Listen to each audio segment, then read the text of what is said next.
Okay, B complex, so looking at energy, and we had talked about this, didn't we? You know, that 5-hour energy contains 8,000% of your vitamin B12.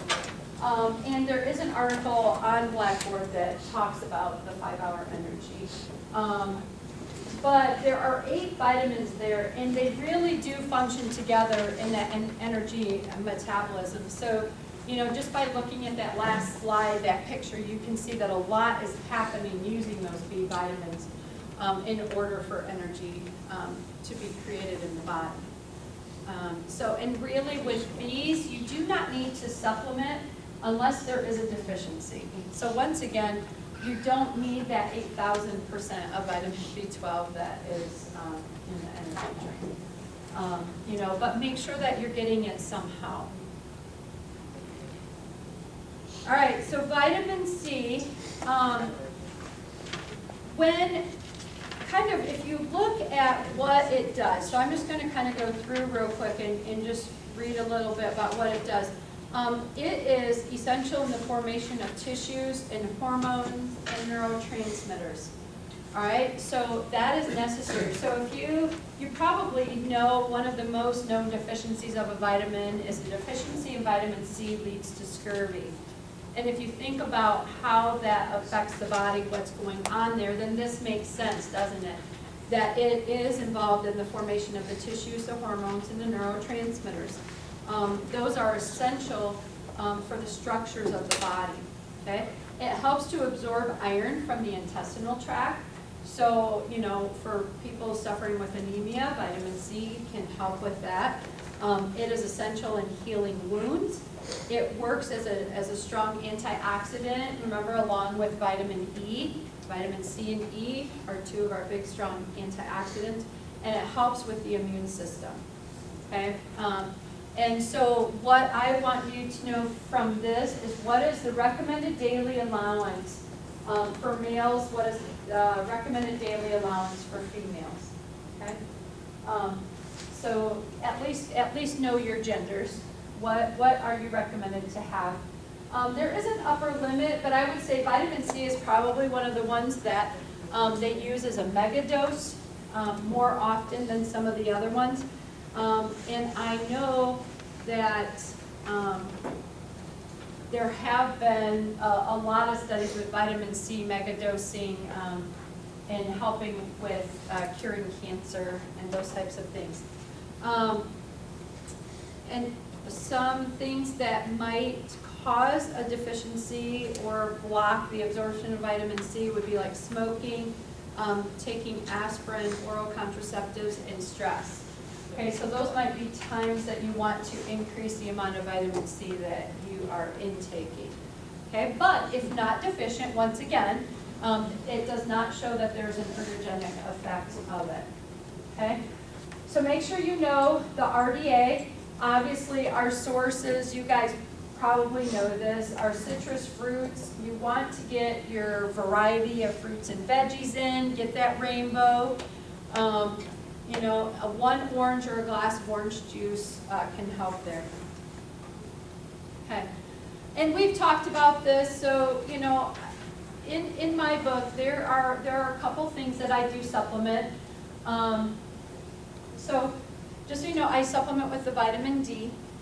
Because I also have a blood sugar issue, I supplement with chromium for a short time until I can kind of get my homeostasis figured out there.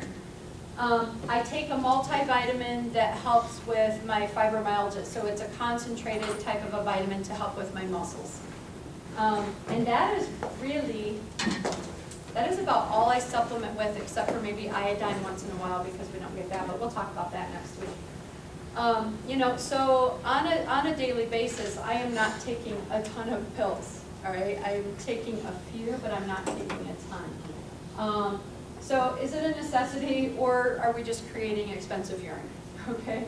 And that really is the case. If you have enough of the vitamin, your body's just going to get rid of the excess. So kind of plan that out. Be smart with it, but make sure it's a good quality. If you do choose to supplement, make sure it's a good quality. The vitamin D that I use is a spray. I spray it under my tongue a couple times in a day, and I move on, and I trust where I'm getting it from. So, you know, those are things to think about, that you know the company you're getting it from, and that they are going to only sell something that is of high quality. Okay.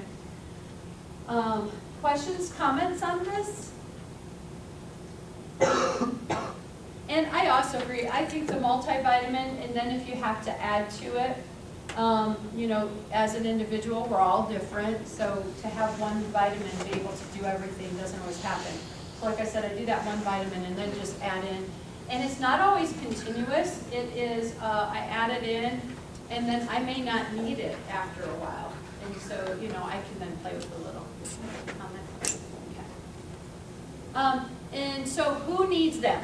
So I do want you to understand this, that there are some people who do need vitamin supplements.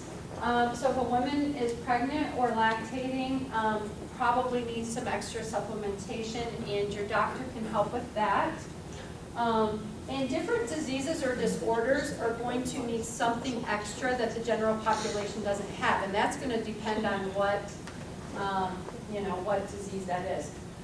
Certain medications are going to cause a deficiency in some areas, but then you also have to know if you're on certain medications, there might be some supplementations that are counteractive.